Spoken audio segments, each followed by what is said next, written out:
Page number 4.5। Online everyone, सबको clear है ना? दिख रहा है, सुन रहा है? ठीक है। 4.5 पेज पर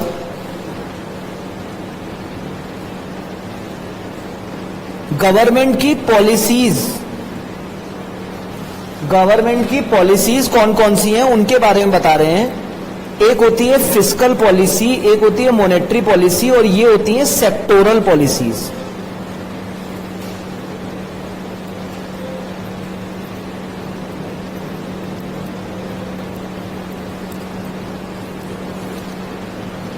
तीन पॉलिसीज के बारे में यहां बात कर रहे हैं जिससे एग्जाम में क्वेश्चन आ सकता है। फिस्कल पॉलिसी, मॉनेटरी पॉलिसी और सेक्टोरल पॉलिसीज।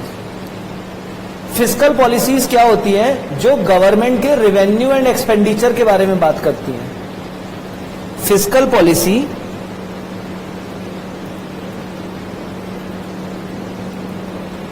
बात करती है गवर्नमेंट का रेवेन्यू और गवर्नमेंट का एक्सपेंडिचर की पॉलिसी।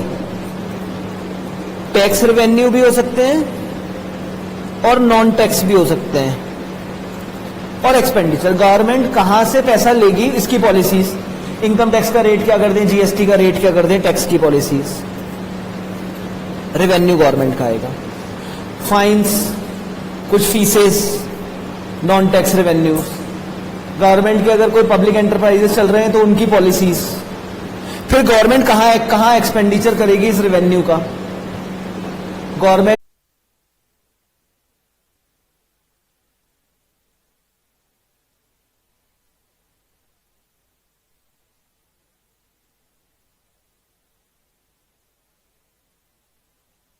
फर्क पड़ेगा टैक्स रेवेन्यू, टैक्स की पॉलिसी का बिजनेस पे फर्क पड़ेगा या नहीं पड़ेगा?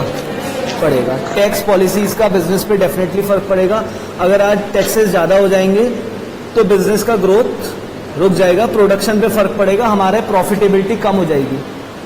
ठीक सेम अगर मैं ये बोलता हूं कि गवर्नमेंट एक्सपेंडिचर करती है और गवर्नमेंट क्या कर रही है, बच्चों की एजुकेशन फ्री कर रही है, ये गवर्नमेंट एक्सपेंडिचर हो गया।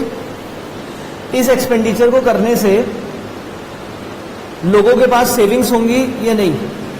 उनका एजुकेशन का खर्चा बच गया। सेविंग होने से फिर वो सेविंग्स का क्या करेंगे? डिमांड करेंगे और प्रोडक्ट खरीदेंगे।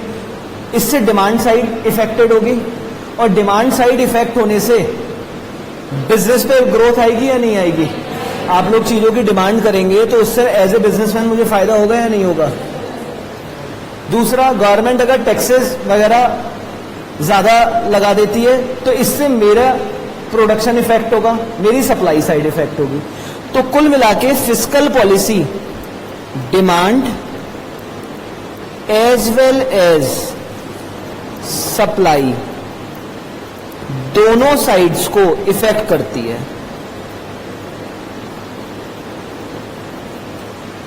दोनों साइड को क्या करती है? ये इफेक्ट करती है।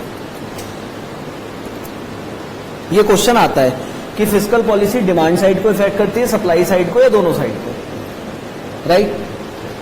तो क्या फिस्कल पॉलिसी का एज ए बिजनेस पर्सन आपको पता होना चाहिए, नहीं होना चाहिए? गवर्नमेंट कहां रेवेन्यू लगा रही है, कहां एक्सपेंडिचर कर रही है, बिल्कुल पता होना चाहिए। सेकेंड है मॉनेटरी पॉलिसीज। अच्छा, फिस्कल पॉलिसी कौन बनाता है? Government of India. Monetary policies कौन बनाता है? RBI, reserve bank of India, जो क्रेडिट कंट्रोल करता है। आरबीआई की पॉलिसीज क्या होती है? Bank rate, SLR, CRR, have you heard about it? Statutory liquidity. Bank rate क्या है? आरबीआई ने बैंक रेट बढ़ा दिया। बैंक रेट क्या होता है? जो कमर्शियल बैंकों में जिस रेट पर लोन देते हैं। जब आप सारे कमर्शियल बैंक है, ये पब्लिक बैठी है और मैं आरबीआई हूं, मैंने बैंक रेट बढ़ा दिया, मैंने आपको महंगा लोन दिया, तो आप पब्लिक को कैसा लोन देंगे? महंगा देंगे।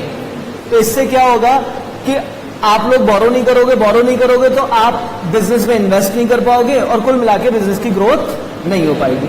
यही अगर मैं बैंक रेट सस्ती कर देता हूं तो कमर्शियल बैंक को सस्ता लोन मिलेगा, कमर्शियल बैंक लोन बांटेगा, चाहे वो कंज्यूमर पे लोन जाए चाहे वो प्रोड्यूसर पे लोन जाए, दोनों केसेस में बिजनेस की ग्रोथ तो भाई कंज्यूमर पे लोन आ गया, वो कारें ज्यादा खरीदेगा, कार मैन्युफैक्चरर को प्रॉफिट ज्यादा होंगे, प्रोडक्शन ज्यादा करेगा।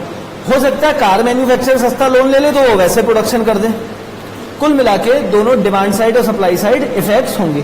सेम एसएलआर, सीआरआर, ये सारे यहाँ डिस्कस नहीं हुआ है, तो बता भी समझ लीजिए कि मॉनेटरी पॉलिसी जो आरबीआई बनाता है, क्रेडिट कितना इन्फ्यूज होगा मार्केट में, लोगों के पास पैसा कितना आएगा, ये डिपेंड करता है क्रेडिट पॉलिसीज पे, मॉनेटरी पॉलिसीज पे। ठीक, और मॉनेटरी पॉलिसीज एडमिट कर दिया। ये मॉनेटरी पॉलिसीज भी इंपॉर्टेंट है किसी बिजनेस की ग्रोथ के लिए। थर्ड होता है सेक्टोरल पॉलिसीज। सेक्टोरल पॉलिसी किसी एक सेक्टर के लिए काम करती है, जैसे एग्रीकल्चर की policy, it works only for agriculture. Industry से related policy, foreign trade and investment से related policy, these are sectoral policy. Overall economy को इंपैक्ट नहीं करते, ये इनकी रेस्पेक्टिव मिनिस्ट्रीज बनाती हैं। और मिनिस्ट्री ऑफ एग्रीकल्चर बनाएगी, सिर्फ एग्रीकल्चर से रिलेटेड पॉलिसी होगी, नाबार्ड वबार्ड को बैठाएगी, उनसे डिस्कस करेगी और सिर्फ एग्रीकल्चर के लिए पॉलिसी। तो there are 3 type of policies. First is fiscal policy, जिसमें ओवरऑल गवर्नमेंट के रेवेन्यू, टैक्सेस वगैरह और एक्सपेंडिचर होंगे। इससे कौन कौन सी साइडें इफेक्ट होंगी? Demand side as well as supply side. Monetary policies RBI बनाएगा, इससे भी डिमांड सप्लाई दोनों इफेक्ट होंगे। और क्या है? Sectoral policy. सेक्टोरल पॉलिसी जो एक पर्टिकुलर सेक्टर के लिए काम करती है। राइट, जरा आप देखें,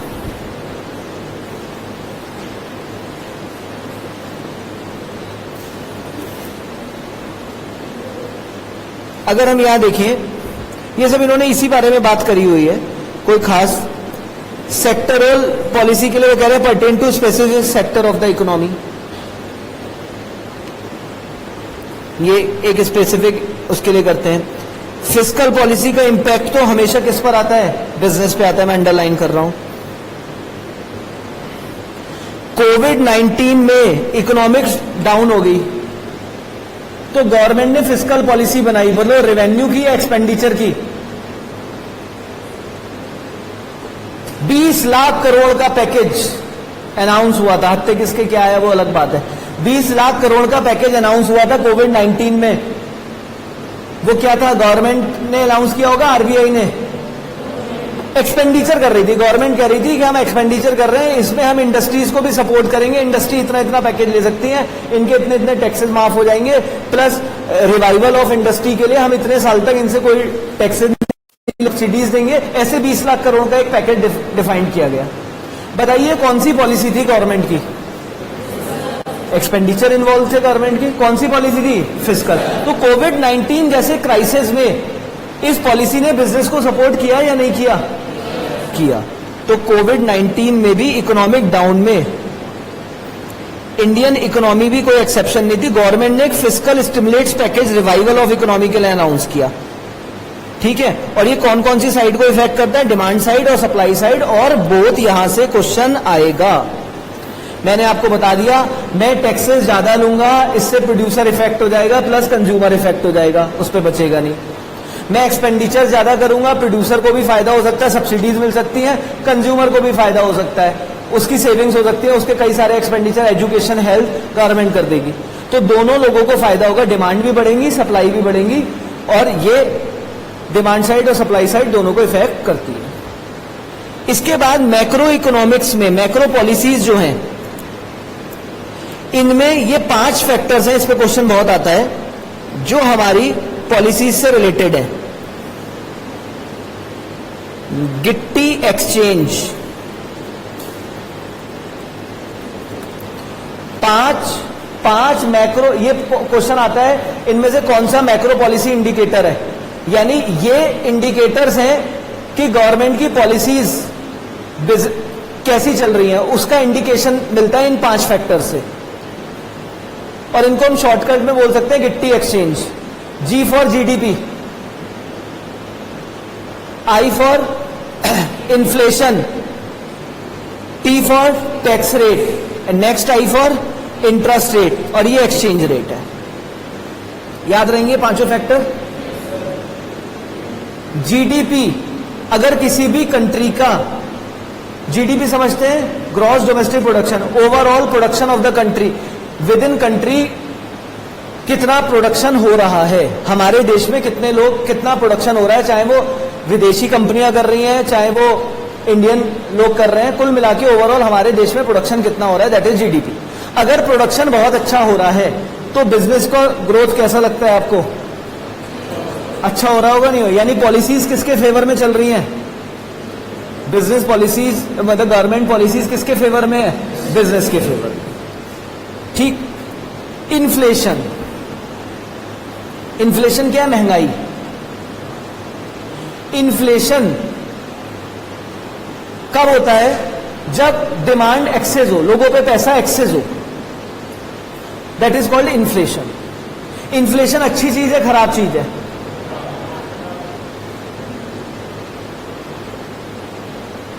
महंगा होना अच्छा है या खराब है? अच्छा एक बात बताओ, हम 1950s में ज्यादा डेवलप थे जब 1 रुपए में बहुत सारा घी आ जाता था, या आज ज्यादा डेवलप्ड है? नहीं तो महंगाई हो गई तब से। तो बेटे अगर मैं तुम्हें 1-1 रुपए में पढ़ाऊंगा तो मुझे क्या बचेगा, मैं क्या सेविंग्स करूंगा, क्या डेवलपमेंट होगा? इन्फ्लेशन होने से हमेशा किसके मजे आते हैं? प्रोड्यूसर्स के। उसमें प्रॉफिट्स होते हैं, वो सेविंग्स करता है, फर्दर इन्वेस्टमेंट्स करता है, चीजें बढ़ती है। महंगाई होने से मतलब प्राइस इन्फ्लेट हो गया तो मुझे बचेगा ना। अब सर आप 50 रुपए में पढ़ा दो, 100 रुपए में पढ़ा दो, तो ना ये इंस्ट्रूमेंट्स होंगे, ना ये सारी चीजें होंगी, ना ये ऑनलाइन मुझे देख रहे होंगे, ना मैं फेस टू फेस आपसे बात कर रहा हूंगा, कुछ भी नहीं हो पाएगा। तो इन्फ्लेशन कहां बुरा है? बहुत ज्यादा इन्फ्लेशन बुरा है। बहुत ज्यादा इन्फ्लेशन हो गया तो लोगों की परचेजिंग पावर से ही बाहर हो जाएगा, और फिर जब आप खरीद नहीं पाएंगे, फिर एक्सपोर्ट नहीं होगा। मेरा गुड्स इतना महंगा हो गया, चाइना भी नहीं खरीदेगा, कोई नहीं खरीदेगा, तो एक्सपोर्ट नहीं होगा। एक्सपोर्ट नहीं होगा तो मेरे पे फ्लोज नहीं आएंगे, तो मर जाएंगे। लेकिन बहुत सस्ता भी नहीं होना चाहिए। तो इन्फ्लेशन कैसा होना चाहिए? मॉडरेट। मॉडरेट का मतलब ठीक ठाक रेट होना चाहिए। बहुत सस्ते में तो सर्वाइवल पॉसिबल नहीं है। ठीक है। अच्छा अगर बहुत सस्ता हो जाएगा तो क्या मैं बहुत सारे एम्प्लॉइज रख पाऊंगा?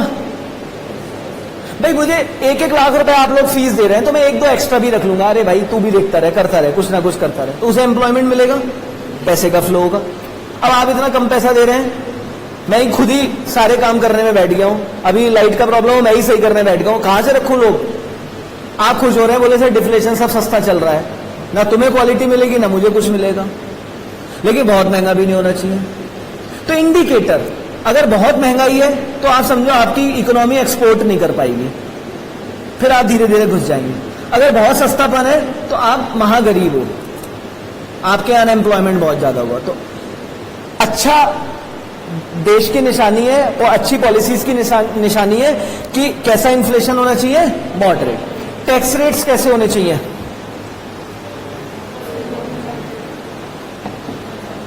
बिजनेस पॉइंट ऑफ व्यू से बात करिए, देश के पॉइंट ऑफ व्यू से बात मत करिए। GDP business point of view से, डोमेस्टिक प्रोडक्शन कैसा होना चाहिए बिजनेस पॉइंट ऑफ व्यू से? ज्यादा, सबका बिजनेस बढ़ेगा, हम सारे बिजनेसमैन हैं और किसी की मत सोचो। इन्फ्लेशन मॉडरेट, बहुत महंगा हो गया तो एक्सपोर्ट नहीं कर पाएंगे, नॉर्मल होना चाहिए।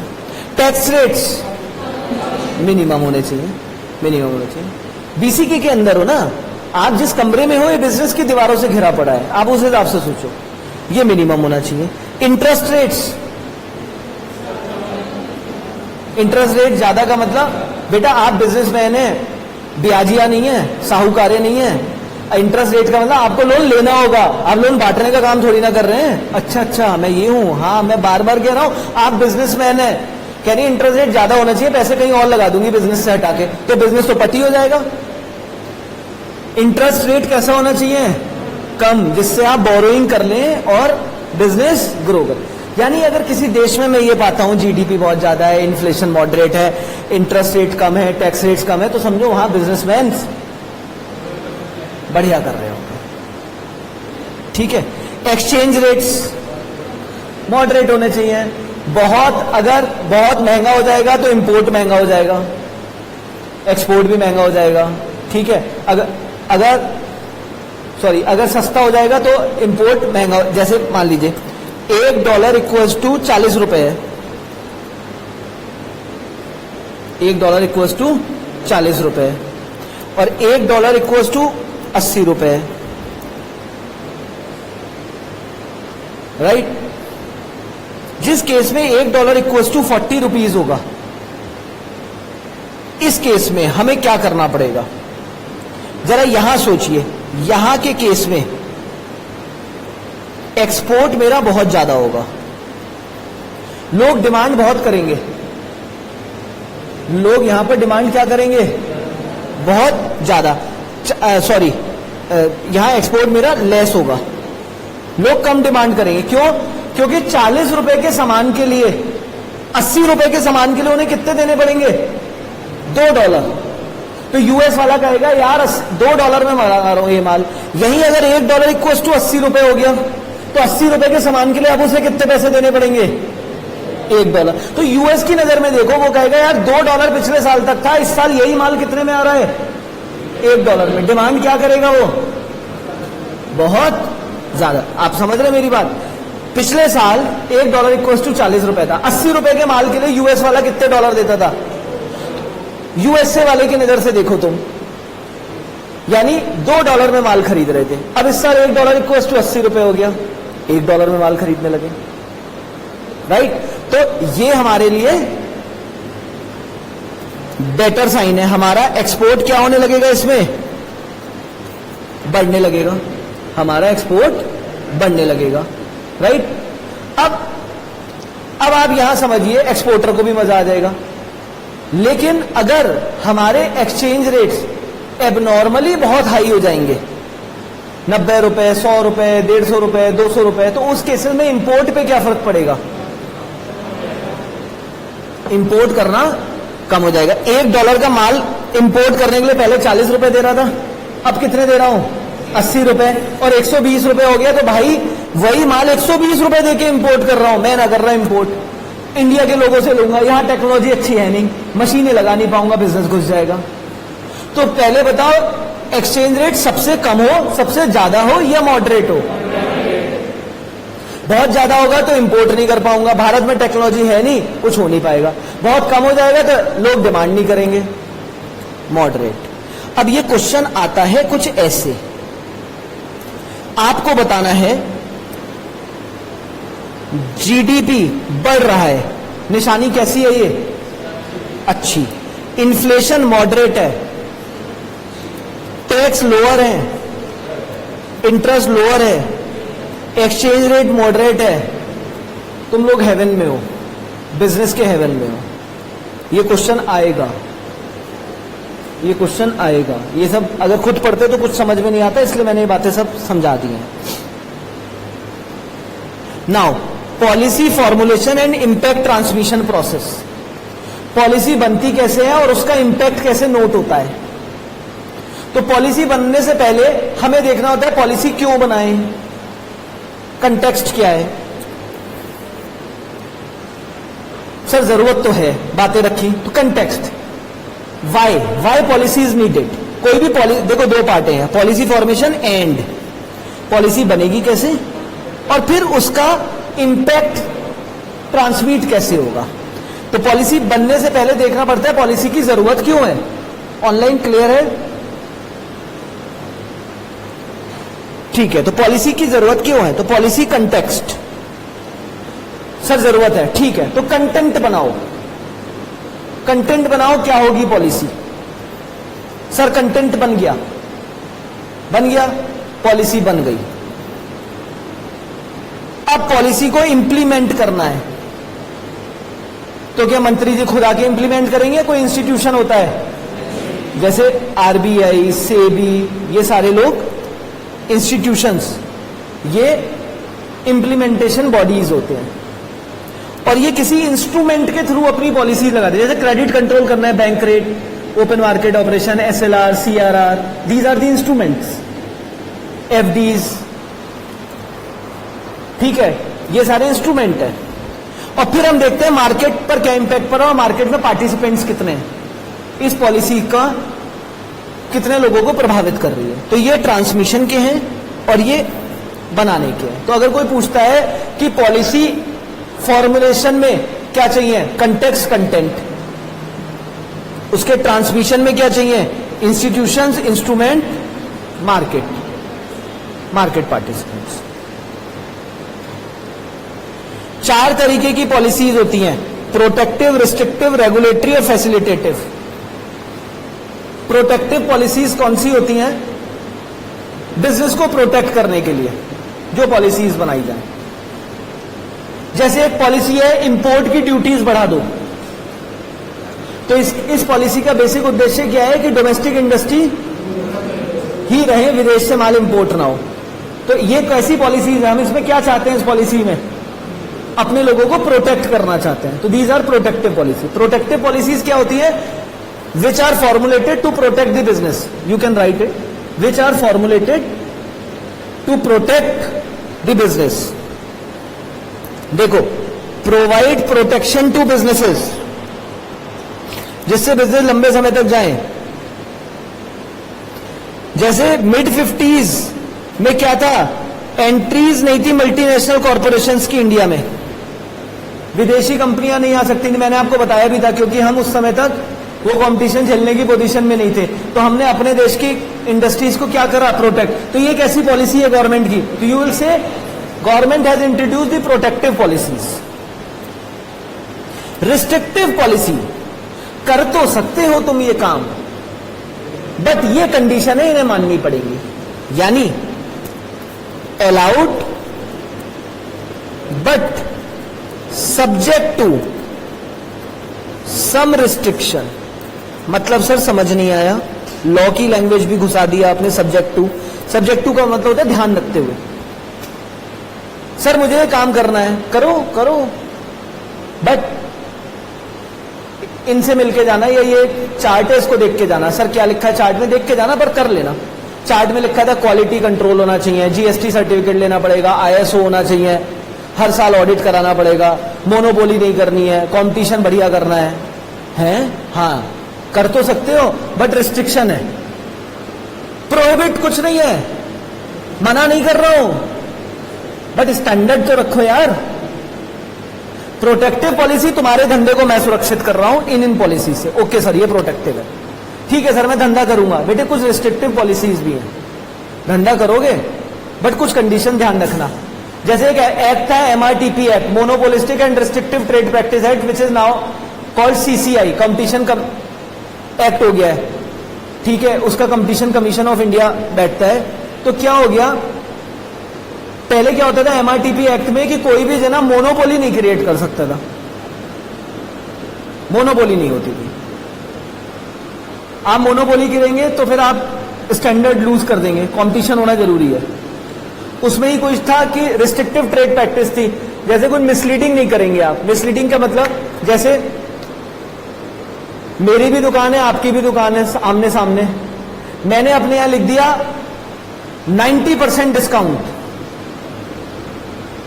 आपकी दुकान पे कुछ नहीं लिखा है, आप तीनों पब्लिक हैं और ऑनलाइन वाले भी पब्लिक हैं। बताइए आप किसकी दुकान में जाएंगे, मेरी में या सामने वाले की में?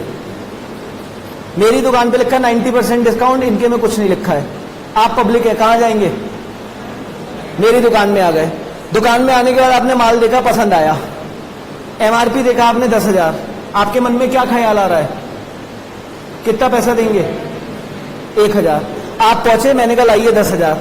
आपने कहा सर 90% डिस्काउंट। मैंने कहा अच्छा वो माल चाहिए तुम्हें, ओके ओके दिखाओ भाई। और वो बहुत खराब माल था, बहुत खराब माल था जिसमें 90% डिस्काउंट थी। मैंने कहा अच्छा आप उस पर्पज से आए हैं, एक मिनट इन्हें लेके जाओ भाई, वो नीचे उधर दिखाओ वो वाला माल। वो माल बिल्कुल खराब है। अब आपके डिस्काउंट वाला माल देंगे या जो पसंद आया वही लेंगे? जो पसंद आया। बट मैंने इनकी दुकान बंद कर दी, यानी मैंने भी सेम रेट पे माल बेचा जितने में ये बेच रहे थे, बट फॉल्स एडवर्टाइजमेंट था। आपने कई बार देखा, आप सेल में जाते हैं और फ्रेश माल लेके आते हैं।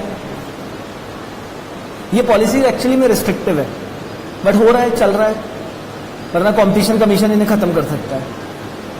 जाते हैं, आप कहते हैं सर भैया, अरे मैडम ये तो सेल में नहीं है, ये सेल वाला दिखाता हूं, पसंद ही नहीं आएगा आपको। आपको लगेगा यार मैं गधा सा कुछ बन के आ रहा हूं आज, ये क्या करके आ रहा हूं मैं, लेकिन आप बन गए। तो ये सारी पॉलिसीज को रोकने के लिए रिस्ट्रिक्टिव पॉलिसीज थी। इसके लिए एमआरटीपी एक्ट है, which is now MRTP act the act subsequently repealed and competition commission of India.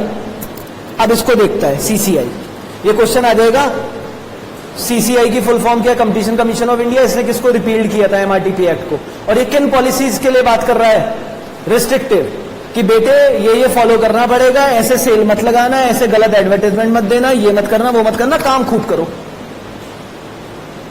Restrictive.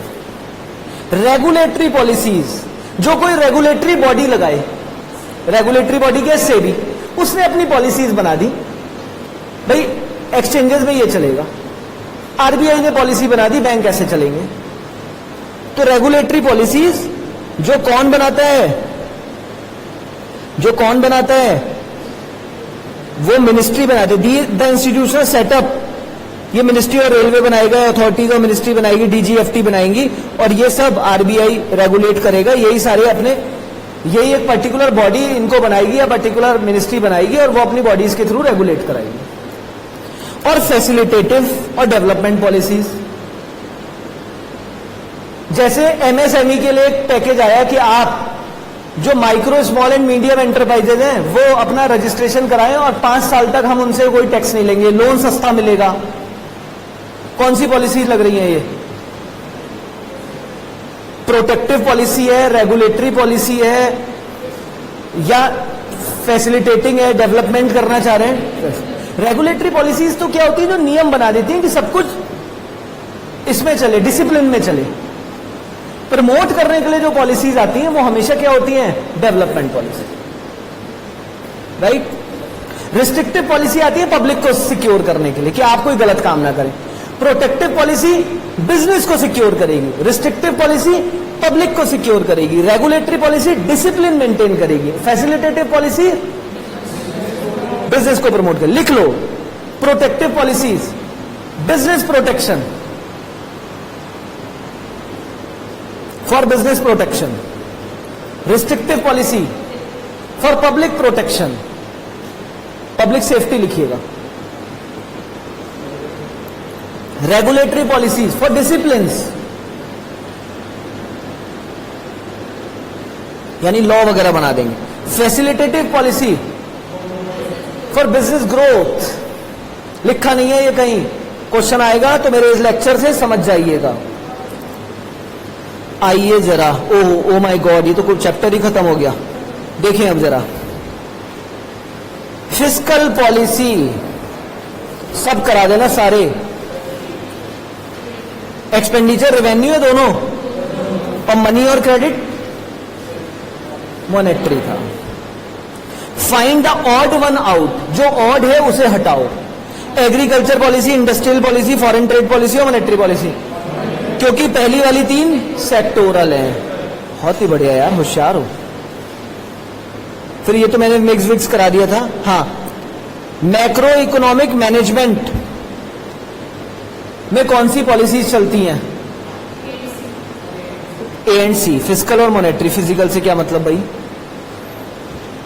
देखो question 6, following statement pertain to meaning, importance and impact of economic policy, these statement are either correct or incorrect, pick up the answer option that gets it all right, जिसमें ये जो चारों में से सबसे सही हो। पहले जरा देखिए, आपको करेक्ट इनकरेक्ट पहले मुझे इंडिविजुअली बताने।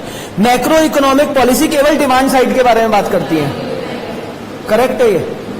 इनकरेक्ट, ये हो गया इनकरेक्ट। डिमांड और सप्लाई दोनों के बारे में बात करते हैं। इंपैक्ट ट्रांसमिशन ऑफ पॉलिसी, पहले पॉलिसी बनती थी कंटेक्स्ट कंटेंट, फिर उसका ट्रांसमिशन होता था इंस्टीट्यूशन से, इंस्ट्रूमेंट से और market party. Impact transmission of the policy occurs through institutions and policy instruments. Institution और इंस्ट्रूमेंट के थ्रू इम्पैक्ट ट्रांसमिट होता है, किस पे होगा? मार्केट पार्टिसिपेंट पे। ये करेक्ट है इनकरेक्ट है?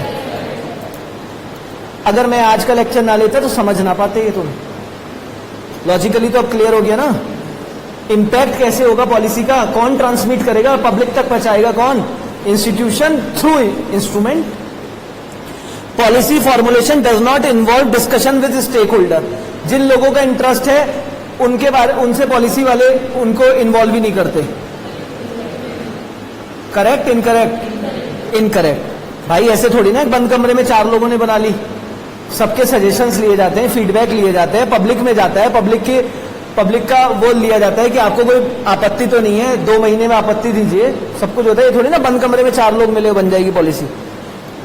Impact of sectoral policy on the economy as a whole, sectoral policy का पूरे इकोनॉमी में इंपैक्ट आएगा। सेक्टोरल पॉलिसी इज का इंपैक्ट उस सेक्टर पे आता है, सेक्टर्स पे आता है, तो ये भी इनकरेक्ट है। तो आईसीआईआई बी। बेटे सेक्टोरल पॉलिसी तो एग्रीकल्चर की होगी, उसका मेरी कोचिंग से क्या मतलब? सर किसान आंदोलन बंद हो गया, अरे वाह मजे आ गए, मेरे को आज 10 लाख की कमाई हो गई है, मेरे से क्या मतलब?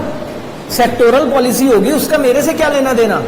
सर इनकम टैक्स कम हो गया, oh my God thank you, मेरे लिए भी फायदा हुआ, तो वो तो सबके लिए काम करेगी।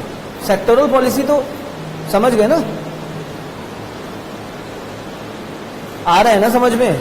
ऐसे गर्दन हाँ नहीं करना, कई बार नाना भी करना अगर नहीं आए तो, ठीक है। अब सब मैं ही कराऊंगा या आप भी करेंगे? तो आप भी करिएगा, सारा करके आइएगा। ऑनलाइन कोई प्रॉब्लम? No sir. अनन्या आज तुम आई नहीं हो तो बताओ तुम्हें ऑनलाइन कोई प्रॉब्लम? No sir. बहुत बढ़िया। तो चैप्टर नंबर 4 गॉन।